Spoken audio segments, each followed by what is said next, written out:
जय Hind. Class 12th chemistry में आज हम ये शुरुआत करने वाले हैं रासायनिक बलगतिकी या केमिकल काइनेटिक्स क्या होता है। तो देखिए, रसायन विज्ञान की वह शाखा जिसके अंतर्गत हम रासायनिक अभिक्रिया के वेग मतलब उसका जो अभिक्रिया करने की दर है, किस हिसाब से कितनी स्पीड से कर रहा है, अभिक्रिया का वेग या दर, अभिक्रिया वेग पर विभिन्न कारकों जैसे सांद्रता, ताप, दाब, उत्प्रेरक आदि के प्रभाव एवं क्रियाविधि का अध्ययन किया जाता है। उसे हम क्या कहते हैं? उसे हम रासायनिक बलगतिकी कहते हैं।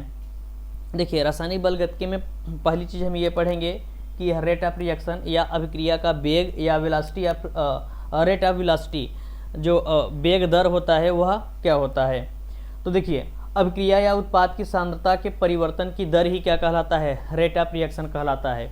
इसका मतलब ये मान लेते हैं जैसे कोई आपका रिएक्टेंट है R, यह क्रिया करके बना रहा है प्रोडक्ट P, तो इस समय जो हम रेट ऑफ रिएक्शन निकालेंगे, अभिक्रिया का दर निकालेंगे, वह हो जाएगा रेट ऑफ रिएक्शन, ROR का मतलब रेट ऑफ रिएक्शन, वह हो जाएगा इसकी सांद्रता में परिवर्तन।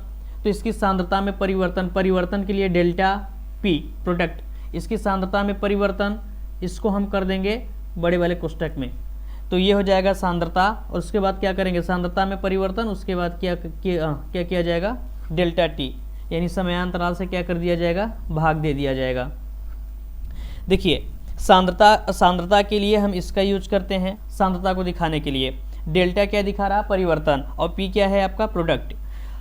और इसी को हम ऐसे भी दिखा सकते हैं डेल्टा R बटे डेल्टा T, लेकिन ये किस में रहेगा? ब्रैकेट में। तो ब्रैकेट क्या दिखा रहा है? ब्रैकेट ये दिखा रहा है कि उसकी सांद्रता क्या है, सांद्रता दिखा रहा है उसका, और डेल्टा क्या है? उसकी परिवर्तन, और डेल्टा T क्या है? भाग दे दिए हैं तो उसका दर।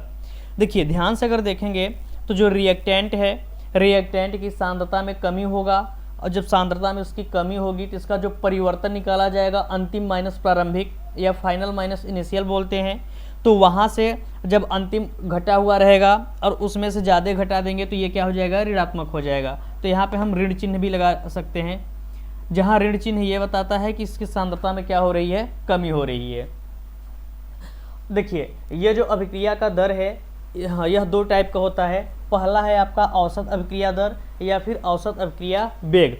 इसको वेग के नाम से जाना जाता है, भी बोले हैं। कौन सा? ये जो अभिक्रिया दर है इसको वेग भी बोलते हैं।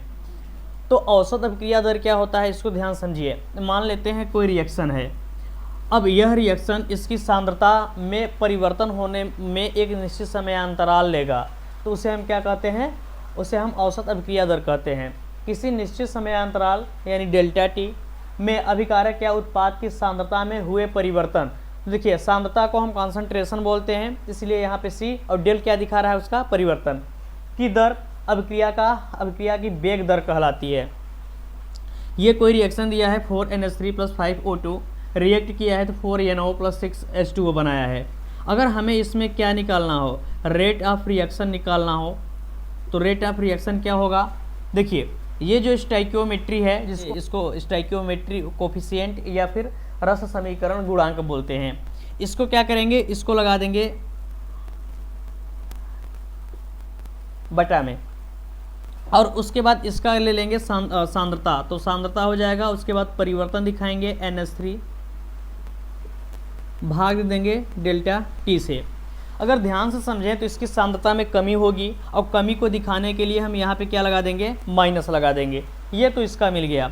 इसी तरीके से अगर हम इसका रेट ऑफ रिएक्शन निकालें, देखिए अभिक्रिया का जो रेट ऑफ रिएक्शन है, अभिक्रिया जो वेग है, यह सबके लिए वैसे ही निकलेगा, क्योंकि जितनी हिसाब से, जितनी तीव्र से ये अपनी सांद्रता में कमी करेगा, उतनी तीव्र से ये भी अपनी सांद्रता में कमी करेगा, और उतनी ही स्पीड से ये बनेगा और ये वाला बनेगा। तो इसलिए सबका क्या होगा? रेट ऑफ रिएक्शन एक जैसा निकलेगा। अब यहाँ का अगर निकालें तो इसको कर सकते हैं माइनस का 1/5, उसके बाद क्या होगा? डेल्टा O2, और भाग दे देंगे किससे? डेल्टा T से। डेल्टा T समयांतराल, डेल्टा O2 यानी ऑक्सीजन में हुए सांद्रता में परिवर्तन, यही बराबर होता है। अब देखिए, NO बन रहा है, जब बनेगा तो इसकी सांद्रता में वृद्धि होगी, तो यहाँ पे हम कर सकते हैं प्लस 1/4, कोष्ठक में लिखेंगे डेल्टा NO सांद्रता दिखाने के लिए, बटे क्या हो जाएगा? Delta T। और इसका भी वही कर सकते हैं। ये क्या होगा? 1/6, ये हो जाएगा डेल्टा H2O ब्रैकेट में और यहाँ पे बटे में क्या कर लेंगे डेल्टा टी। तो ये समझ में आ गया कि औसत अभिक्रिया का दर कैसे निकालते हैं। देखिए यहाँ तक समझ में आ गया कि रेट ऑफ रिएक्शन या फिर अभिक्रिया का दर कैसे निकालेंगे। अभिक्रिया का दर क्या होता है कि कितनी स्पीड से रिएक्शन कर रहा है, वही आपका क्या होता है, अभिक्रिया का दर होता है। अच्छा, रेट ऑफ रिएक्शन को हम सिंपली आर से भी दिखा सकते हैं। किससे? आर से। देखिए इसमें दो बात और पूछेगा। दो बात क्या पूछ सकता है, यहाँ पे ये जो अमोनिया है, यह जब ऑक्सीजन से रिएक्शन कर रहा है तो अमोनिया के सांद्रता में कमी आ रही है। क्या हो रही है? कमी। अब इसको पूछेगा कि इसके विलुप्त होने की दर, लुप्त होने की दर, चूंकि कमी हो रहा है तो वो विलुप्त ही होगा, तो कहेगा विलुप्त होने की दर क्या है। तो यहाँ से ऑक्सीजन में भी वही पूछेगा कि ऑक्सीजन की सांद्रता के विलुप्त होने की दर क्या है। इधर क्या पूछ सकता है, इधर ये कहेगा कि ये जो NO है इसके बनने की दर क्या है, और इधर H2O के बनने की दर क्या है। तो आइए इसको थोड़ा समझ लेते हैं, इसको कैसे निकाल सकते हैं। देखिए यहां से हम निकालेंगे क्या, NH3 के विलुप्त होने की दर, विलुप्त होने की दर। इसको कैसे निकाला जाता है? देखिए एक बार हम पहले से बोल दिए हैं विलुप्त हो रहा है। क्या हो रहा है? विलुप्त। तो विलुप्त का मतलब है, जाहिर सी बात है, उसकी सांद्रता में कमी हो रही है। तब हम यहाँ पे क्या कर सकते हैं, इसको दिखाएंगे डेल NH3, इसका मतलब उसकी सांद्रता में परिवर्तन, और बटे क्या करेंगे, समयांतराल से भाग दे देंगे। यहाँ पे माइनस नहीं लगाया जाएगा क्योंकि माइनस शब्द के लिए हम पहले ही बोल चुके हैं कि ये चीज विलुप्त हो रहा है। और दूसरी अहम बात यह है कि यहाँ का जो ये स्टाइकियोमेट्रिक कोफिशिएंट होता है, यानी रस समीकरण गुणांक होता है, उसको नहीं लगाया जाता। बस विलुप्त होने की दर के लिए उसकी केवल सांद्रता में परिवर्तन बटे समयांतराल, जितने समय में वो क्या करेगा, विलुप्त होगा या फिर रिएक्शन करेगा, सांद्रता में जो कमी आएगी उससे भाग दे देंगे। अगर ऐसे ही बात करें हम किसके, NO3 के, सॉरी ऑक्सीजन का, O2 के विलुप्त, या फिर इसको लुप्त भी लिखता है, लुप्त होने की दर, तो इसका क्या हो जाएगा। अब हम माइनस नहीं लगाएंगे, लिखेंगे सांद्रता परिवर्तन किसमें, ऑक्सीजन में, बटे डेल टी। माइनस नहीं लगाया जा रहा है क्योंकि माइनस शब्द के लिए पहले ही यहाँ पे बोला जा रहा है कि ये चीज़ लुप्त हो रही है, उसके लिए प्लस और माइनस क्या लगाएं। अब यहाँ पे क्या है, NO बन रहा है, तो इसको लिख सकते हैं NO के बनने की दर, मतलब कितने स्पीड से, किस वेग से बन रहा है। बनने की दर क्या होगा, बनने की दर डेल्टा NO, यानी NO के सांद्रता में परिवर्तन बटे समयांतराल। इसके भी कोफिशिएंट से कोई मतलब नहीं है, हम फिर से बोल रहे हैं, यहाँ पे हम ये जो रस समीकरण गुणांक है या फिर स्टाइकियोमेट्रिक कोफिशिएंट है, उसके गुणांक से कोई मतलब नहीं होता। किसके, ये जो विलुप्त होने की दर होती है और बनने की दर होती है। तो केवल इसको क्या लिखेंगे, इतना। आगे क्या बन रहा है, H2O, तो ये भी लिख सकते हैं H2O के बनने की दर, बनने की दर क्या हो जाएगा, डेल H2O सांद्रता, डेल करें, डेल्टा है इंटू डेल्टा टी।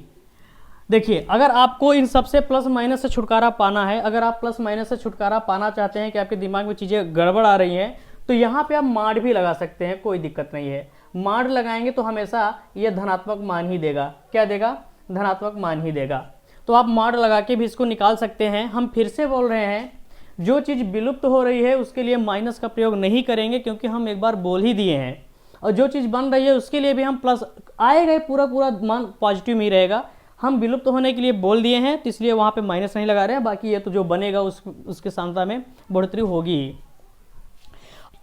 चलिए सवाल को हल करने से पहले थोड़ा सा हम क्या कर लेते हैं, सवाल को हल करने से पहले जान लेते हैं जो रेट ऑफ रिएक्शन होता है उसका मात्रक क्या होता है। इसको मिटा रहे हैं, आप लोग कर लिए होंगे इसको। Unit of rate of reaction, unit of ROR, या इसको हम सिंपली R भी कहते हैं। तो देखिए रेट ऑफ रिएक्शन क्या होता है कि सांद्रता में परिवर्तन बटे समयांतराल। इसको हम ये भी लिख सकते हैं क्या, सांद्रता परिवर्तन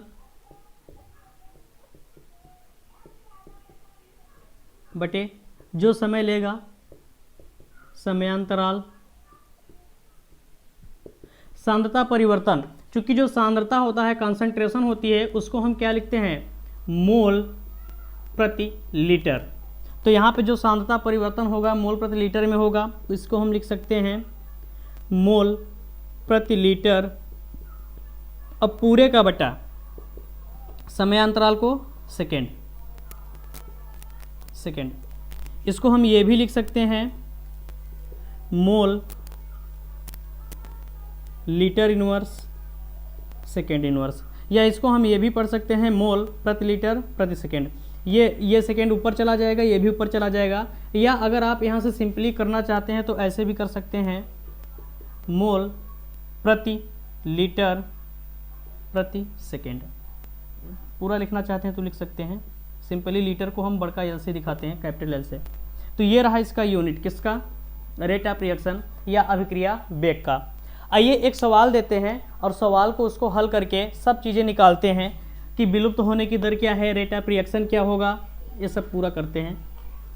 देखिए यहाँ पे एक सवाल है, क्या N2O5 जब इसको हीट किया गया तो NO2 और ऑक्सीजन में क्या हुआ, टूट गया। कह रहा है कि अभिक्रिया में NO2 नाइट्रोजन डाइऑक्साइड के बनने की दर 2 mole litre inverse second inverse या 2 मोल प्रति लीटर प्रति सेकेंड है, तो हमें ज्ञात करना है रेट ऑफ रिएक्शन, यानी ये जो अभिक्रिया हो रही है इसका वेग क्या है, किस वेग से या किस दर से रिएक्शन कर रहा है। दूसरी बात क्या करना है कि N2O5 नाइट्रोजन पेंटाऑक्साइड के विलुप्त होने की दर ये किस हिसाब से विलुप्त हो रहा है, इसको ज्ञात करना है। तो देखिए सबसे पहले दिया क्या है, हमको पता है क्या, ये अभिक्रिया में NO2 के बनने की दर। NO2 के बनने की दर का मतलब क्या है, डेल NO2 सांद्रता में रहेगा बटे डेल्टा टी, इसका मान दिया है कितना है, 2 है, 2 मोल प्रति लीटर प्रति सेकेंड है। और हमसे पूछा क्या है, रेट ऑफ रिएक्शन। देखिए इस अभिक्रिया के लिए अगर हम रेट ऑफ रिएक्शन लिखें, इसको सब मिटा रहे हैं, सब हो गया होगा। इस अभिक्रिया के लिए हम रेट ऑफ रिएक्शन लिखें, ROR लिखें, तो यह बराबर हो जाएगा क्या, माइनस का 1/2 सांद्रता किसका लेंगे, N2O5, और इसको क्या करेंगे, समय से भाग देंगे, यही बराबर है क्या, माइनस नहीं प्लस का 1/4 डेल्टा NO2 बटे डेल्टा टी, और यही आपका बराबर होगा किसके, ऑक्सीजन के, डेल्टा O2 बटे डेल्टा टी। चलिए यही बराबर होगा डेल्टा O2 बटे डेल्टा टी के, तो ये भी किस में रहेगा, प्लस में रहेगा। ये तो रेट ऑफ रिएक्शन है। इसमें दिया क्या है, NO2 के बनने की दर, NO2 के बनने की दर, इसको कहा जाता है अपीरियंस ऑफ NO2, किस हिसाब से बन रहा है, तो उसका कितना है, 2 मोल है, 2 मोल प्रति लीटर प्रति सेकेंड के हिसाब से क्या हो रहा है, ये बन रहा है। तो हम देखो रेट ऑफ रिएक्शन निकालना है, तो रेट ऑफ रिएक्शन में हम इसी का लेंगे, NO2 वाले को पकड़ेंगे यहाँ से, तो रेट ऑफ रिएक्शन क्या हो जाएगा, रेट ऑफ रिएक्शन बराबर 1/4, उसके बाद क्या है डेल NO2 बटे डेल टी, सॉरी ये ऐसे रहेगा। अब देखिए इसका मान दिया है कितना है, 2, तो यहाँ से हम रख देंगे 2, तो रेट ऑफ रिएक्शन को सिंपली R से, R बराबर क्या हो जाएगा, 1/4 गुणे 2, काटेंगे कितना आएगा, R बराबर 1/2 mole litre inverse second inverse या प्रति लीटर प्रति सेकेंड। रेट ऑफ रिएक्शन मिल गया हमको, कितना मिल गया, 1/2 मोल प्रति लीटर प्रति सेकेंड से ये क्या हो रहा है, रिएक्शन हो रहा है। अब उसके बाद पूछा है क्या, NO2 के विलुप्त होने की दर, यानी डिसअपीयरेंस ऑफ N2O5 के विलुप्त होने की दर पूछा है। तो इसके विलुप्त होने की दर कैसे निकालेंगे, विलुप्त होने की दर का मतलब होता है N2O5 बटे डेल्टा टी, यही पूछा है।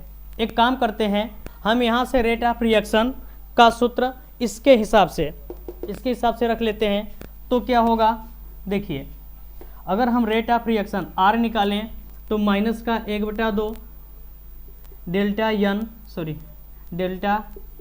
N2O5 बटे क्या हो जाएगा डेल्टा टी। अभी बोले हैं बनने और बिगड़ने, विलुप्त और बनने के लिए हम क्या माइनस का प्रयोग नहीं करते हैं, इसको हम आराम से क्या करेंगे हटा देंगे। अब क्या होगा r का मान कितना मिला है, इससे यहाँ से 1/2 यहाँ पे रखेंगे क्या हो जाएगा 1/2 बराबर यहाँ से क्या हो जाएगा 1/2 और हमको निकालना सिर्फ इतना है तो ये हो जाएगा डेल्टा N2O5 बटे डेल्टा टी। अच्छा एक मिनट, अभी आप माइनस रखे रहिए, अभी आप माइनस इसको रखे रहिए। ये 2 से 2 कट गया, अब यही चीज़ मिला हमको, तो क्या मिला डेल्टा, यहाँ पे माइनस, ये माइनस यहाँ आ जाएगा डेल्टा N2O5 बटा डेल्टा टी, ये आ गया -1। अब हम क्या बोले थे कि जो बनने के या फिर विलुप्त होने की दर होती है वह कभी माइनस में नहीं होती, तो यहाँ पे लगाइए माड, यहाँ पे माड लगाएंगे तो ये भी माड हो जाएगा। अब जब भी आएगा तो ये हमेशा किस में आएगा 1 में। देखिए इसके बात करें तो 1 क्या आएगा mole litre inverse second inverse हो गया। तो इस तरीके से हम क्या कर सकते हैं, सवाल को हल कर सकते हैं। चलिए अब हम आगे समझते हैं ताक्षणिक वेग क्या होता है या फिर ताक्षणिक वेग दर क्या होती है।